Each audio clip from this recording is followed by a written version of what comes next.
Hello friends, good morning, assalamu alaikum, sat sri akal, adab, namaskar, whatever you feel connected with. Welcome back to your YouTube channel. Hope you all are fine and doing well. First of all आप मुझे बता दीजिए क्या मेरी voice clear है आपको, और जल्दी से जल्दी जुड़ जाए, इस वीडियो को अपने फ्रेंड्स के साथ शेयर कीजिए सो दैट हम आज के सेशन को शुरू करें। और मैं आपको ऑल्सो बता दूं, हमने डिस्कस किए हैं बहुत सारी topics of medieval and modern philosophy, और अगर आपने अभी तक उन वीडियोस को नहीं देखा आप जाके उनको ऑल्सो वॉच आउट कर सकते हैं। इसके अलावा आप मुझे फॉलो कर सकते हैं on different social media platforms like Facebook, Instagram, x पे। और अगर आपको कोई क्वेरी डाउट हो या अगर आपको स्टडी मटेरियल ज़रूरत हो देन आप मुझे मेल कर सकते हैं मेरी ईमेल आईडी पे। ओके, सो जो आज का हमारा टॉपिक है that is Boethius consolation of philosophy. Let's start our topic without any delay of time. Boethius जो है इसको रिकॉग्नाइज किया जाता है as one of the important philosopher of ancient and medieval philosophy, and in his work that is the consolation of philosophy, Boethius जो है वो explore करते हैं डिफरेंट फिलासफिकल क्वेश्चंस, और जिसमें वो आल्सो लिखते हैं commentaries on Aristotle and other ancient philosophers. However ये जो बियोथियस की वर्क है इसका हमें ग्रेट इन्फ्लुएंस देखने को मिलता है on medieval philosophy and literature as well as on the thinkers and writers of Middle Ages, especially on Neoplatonist philosophers like Porphyry and Iamblichus. Anyhow, he wrote a Consolation of Philosophy around 524 AD during his imprisonment. और ये जो work है इसको consider किया जाता है as one of the most important influential work of middle ages, which is his unique work about the classical philosophy and Christian theology. और बियोथिस जो है उसको इम्प्रिजन किया गया, उसको कैद किया गया बिकॉज उस पर इल्ज़ाम लगे, झूठे इल्ज़ाम लगे कॉन्स्पायरेसी के, कि वो कॉन्स्पायरेसी कर रहा है against the king Theodoric the great. And during his imprisonment trial वो लिखते हैं कंसोलेशन ऑफ फिलासफी, जिसमें बियोथिस जो है वो एक्सप्रेस करते हैं अपने दुख को, अपने ग्रीफ सॉरो को through his poetry and prose because of his lost status, fortune and injustice. और इस वर्क के अंदर जो बियोथिस हैं वो एक्सप्लोर करते हैं बहुत सारे फिलासफिकल क्वेश्चंस एंड थीम्स, जैसे nature of happiness, the problem of evil, the relationship between fortune and providence and free will of individuals. And during his imprisonment Boethius जो है वो मिलते हैं विद लेडी फिलासफी, और नाम लेडी फिलासफी से ही हमें पता चलता है कि जो लेडी फिलासफी हैं that she knows philosophy very well. और बियोथिस और लेडी फिलासफी बोथ जो हैं ये एंगेज होते हैं in the dialogues, discussions, and through her support जो बियोथिस हैं वो लिखते हैं the consolation of philosophy. Actually Boethius जो है वो लिखते हैं consolation of philosophy into the 5 books, and in each book Boethius जो है वो एड्रेस करते हैं different philosophical questions and issues को। बुक फर्स्ट जो है that is the sorrows of बियोथिस।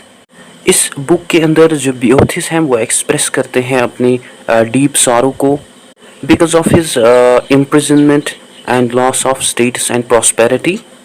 And in the beginning of this book जो Boethius हैं वो एक्सप्रेस करते हैं अपने ग्रीफ को, सॉरो को through his poetry, prose, because he lost his status, fortune and because of injustice. And in this book जो lady philosophy है वो यूज़ करती है मेटाफर फॉर्चून्स व्हील बियोथिस को सिखाने के लिए important philosophical lessons about the changing and sudden nature of worldly success and failure. Actually she teaches Boethius that कि जो किस्मत का पहिया है वो कभी भी बदल सकता है। दैट मीन्स कि जो वर्ल्डली सक्सेस और फेलियर्स हैं वो टेम्पोरली है, जिन पे एक इंसान को कभी भी भरोसा नहीं करना चाहिए। And she teaches him that if A person's happiness is depend on worldly success and failures that may cause illness of the soul।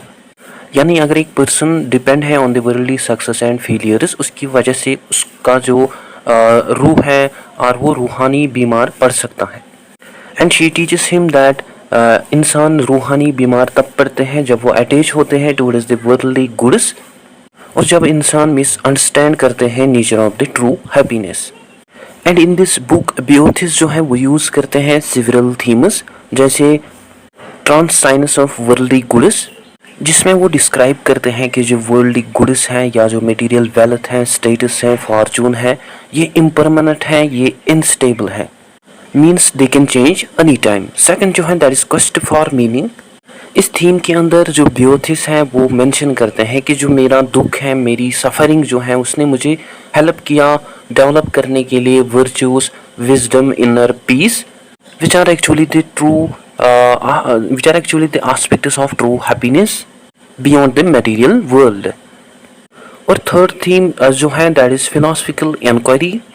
यहाँ पे बियोथिस जो है वो मेंशन करते हैं कि उसकी जो दुख है, उसकी जो सफरिंग है, which helps me to seek philosophical inquiry or to explore or which helps me to explore profound questions about the fortune, happiness, divine virtues।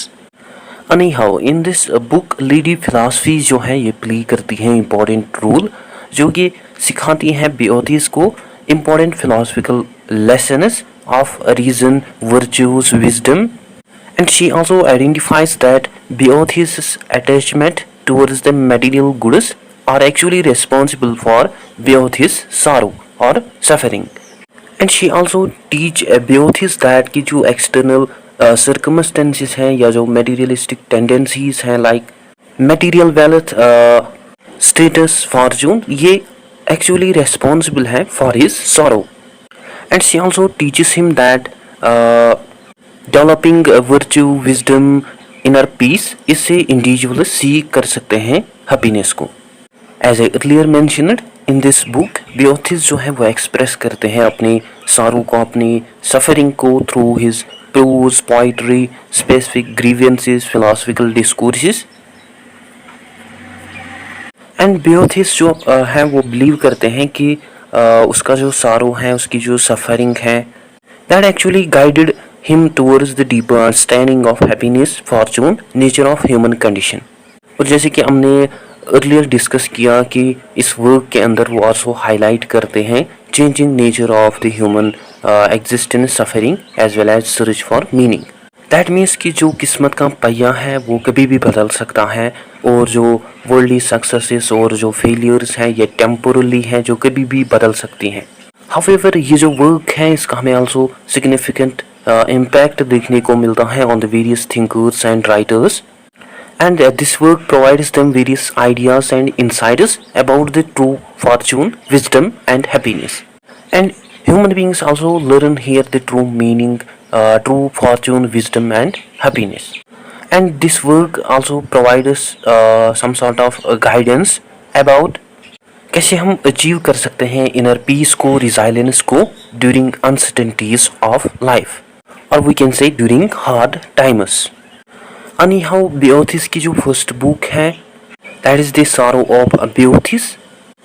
ये असल में कॉम्बिनेशन है थ्री थीम्स की, जिसमें बियोथिस और लेडी फिलॉसफी पर्सनली बात करते हैं about the three themes, that is personal misfortune, philosophical reflection and quest for deeper understanding। And these themes are actually the profound dialogues that happen between Beothis and lady philosophy, जिनमें वो explore करते हैं nature of true happiness and human condition. Now this second book जो है that is nature of Fortune. In this book lady philosophy जो है वो introduce करती है term wheel of Fortune, describe करने के लिए unpredictable and impermanent nature of material goods, and for describing how quickly the status of an individual changes। And in this book lady philosophy also mentions that कि जो true happiness है वो पाई नहीं जाती है, उसको हम सर्च नहीं कर सकते हैं in the worldly possessions or we can say material wealth, status, honor, but हम उसको अचीव कर सकते हैं इन inner peace, divine virtues, wisdom से। सो ये जो कंसेप्ट है नेचर ऑफ फॉर्चून, ये हमें सेंट्रल कंसेप्ट देखने को मिलता है, जिसको एक्सप्लोर किया गया है in book second, through which जो लेडी फिलॉसफी है वो एक्सप्लेन करती हैं बियोथिस को that is impermanent and unpredictable nature of fortune. And here Lady Philosophy teaches Boethius that goods and status of fortune जैसे वेल्थ, पावर, हॉनर, ये impermanent हैं और चेंजिंग एस्पेक्ट्स हैं लाइफ के, और अगर इंडिविजुअल्स डिपेंड है on these aspects that would lead individuals towards the disappointment और they cannot give which cannot give the real happiness to the individuals. Instead, she suggested that practicing inner peace, divine virtues, wisdom, through which individuals can achieve the real happiness.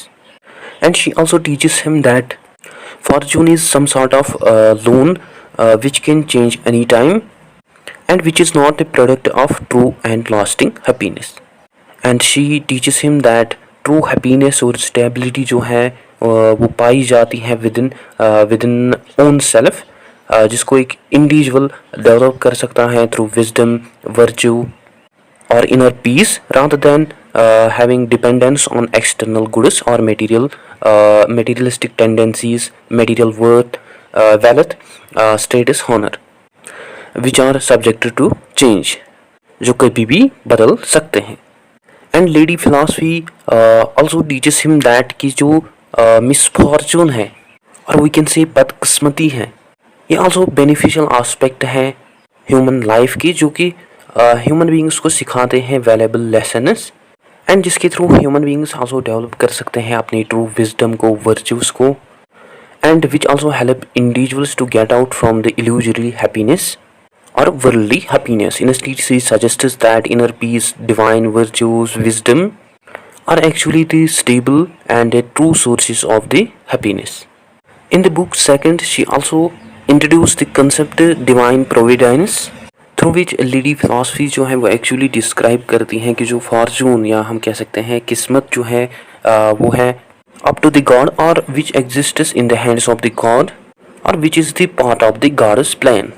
Here, lady philosophy particularly focuses on the moral development of the individuals, or we can say a development of virtues and wisdom, which connects individuals with the God and supreme good. Anyhow, in the nature of fortune, जो lady philosophy है वो सिखाती हैं बेओथिस को कि जो materialistic goods और wealth, status, honor है वो unstable है, impermanent है, and we can seek true happiness, peace within own self through developing virtues, wisdom. And she also teaches him that if individuals understand and accept the true nature of fortune, then individuals can achieve peace, stability through developing wisdom, virtues, as well as with the help of God. Now the third book is True Happiness and the Supreme Good.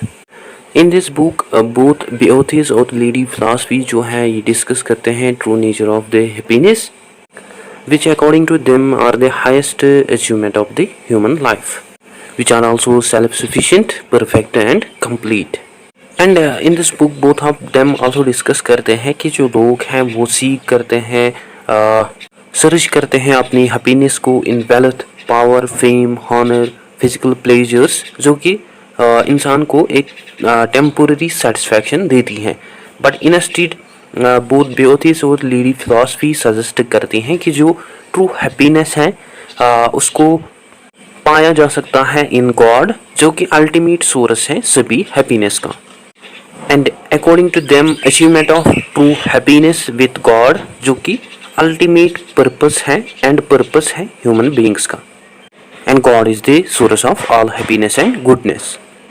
And both of them also discuss that seeking happiness in God is actually the perfect goodness, while as seeking happiness in the wealth, power, etc.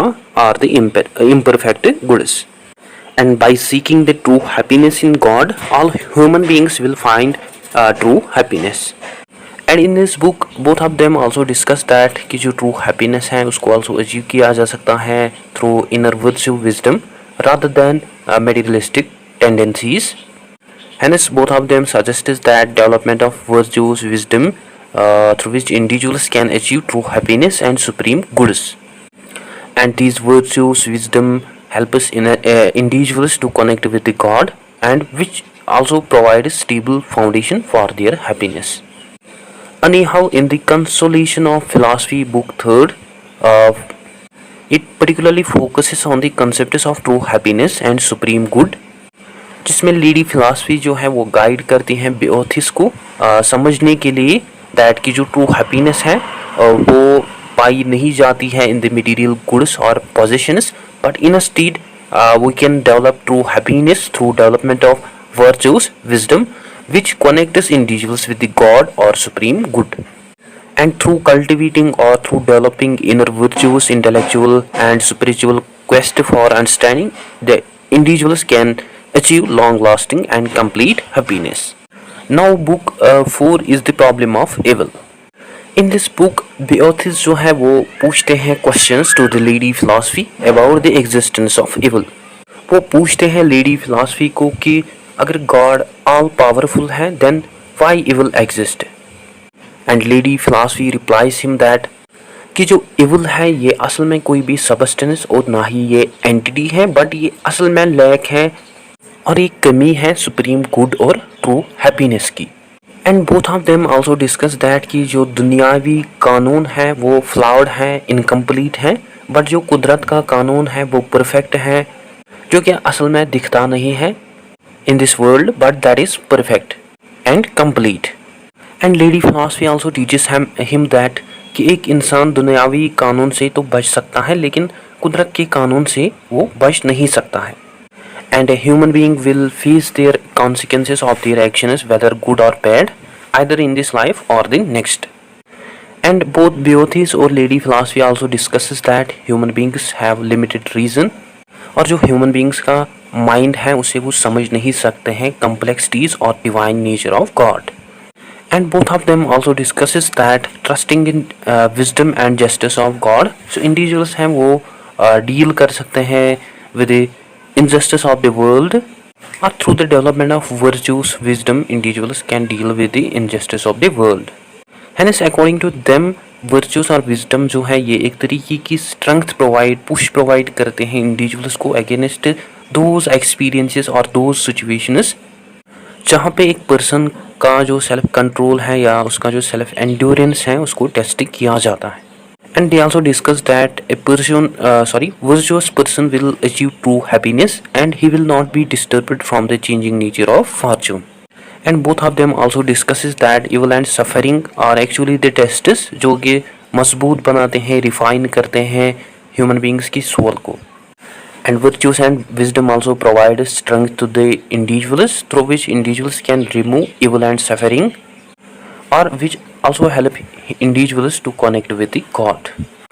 Anyhow, in the book 4 of the consolation of philosophy, जो lady philosophy है वो address करती है the problem of evil, and he explain it as a lack of supreme good or lack of true happiness. And in this book she also discusses the ultimate justice of God, or we can say कुदरत का कानून. And she also teach Boethius that true happiness जो है उसको हम develop कर सकते हैं through virtuous wisdom which help us individuals to connect with the god. And she also teaches him an evil person, एक इविल पर्सन बच सकता है दुनिया के कानून से लेकिन वो कुदरत के कानून से कभी नहीं बच सकता. And he will face the consequences of their actions whether good or bad actions either in this life or another. And both of them also discusses that God's wisdom, justice and individuals' own virtues can save them from the evil and suffering. Now the book 5 is Free Will and Providence. Lady Philosophy also teaches Boethius that human beings have free will, or human beings are free to choose their actions. And in this book they also discuss that God knows everything, whether events of past, present, future. And Lady Philosophy also teaches Boethius that God's foreknowledge about future does not affect the individual freedom or does not affect the individual choices. And she also teaches him that God exists outside the time, who witness or see all the time. And जो God की four knowledge है और जो God की knowledge है about future वो function नहीं करती हैं और गॉड की नॉलेज फंक्शन नहीं करती हैं like the human knowledge. Hence, both of them discusses that human beings have freedom of choice, or human beings have free will. And if human beings' actions are morally significant, means if they have virtuous actions or good actions, then these actions will be considered as greater goods. And if individuals fail to perform morally good actions or virtuous actions, or which are forbidden, that lead them towards the harm and suffering. Hence, in free will, individuals have the choice of evil and good actions. Anyways, in the free will and providence, they discuss that God knows everything that has happened, that is happening, and will happen. And they also suggest us that God's foreknowledge does not affect the actions of the individuals, because human beings are free to choose their actions, and human beings are morally responsible for their own actions. Here we can understand the providence as foreknowledge of God, through which God orders and governs the universe, and will we can understand as an interconnectedness of events and cause, or we can also understand it as a cause and effect relationship, as the different aspects of the same reality. Anyhow, in the book 5 of Consolation of Philosophy, lady philosophy जो हैं ये provide करती हैं profound explanations about the freedom of choice of human beings and God's foreknowledge, in which she mentions that God's foreknowledge जो है और God की knowledge जो है about future वो different है from the human knowledge, and God exists outside the time, who sees and perceives all the time and all the moments of present, past, and future. And God's foreknowledge does not affect the human actions or decision making. Hence, according to them, God's foreknowledge is eternal and timeless, which means that God sees future events in the same way just humans see present events without interfering with them, and human beings are morally responsible for their actions because human beings have freedom of choice to choose their actions. Besides consolation of philosophy, इसका हमें significant impact देखने को मिलता है on also medieval and Renaissance thought, and this work had also a significant impact on various thinkers जैसे Dante, Chaucer, Thomas of Aquin, and this work is also considered as the unique work about classical philosophy and Christian theology of Boethius. And this work also provides us insights, ideas for understanding human conditions, ethics, and relationship between reason and faith. So guys, ये था आज का हमारा topic. I hope आपको अच्छे से clear हुआ होगा. अगर कहीं भी डाउट कन्फ्यूजन हो तो आप कमेंट सेक्शन में ज़रूर लिखिए. इसके अलावा चैनल को ज़रूर सब्सक्राइब कीजिए. So that's it. Don't forget to share, like, and subscribe to DC Talk channel. Thank you for watching.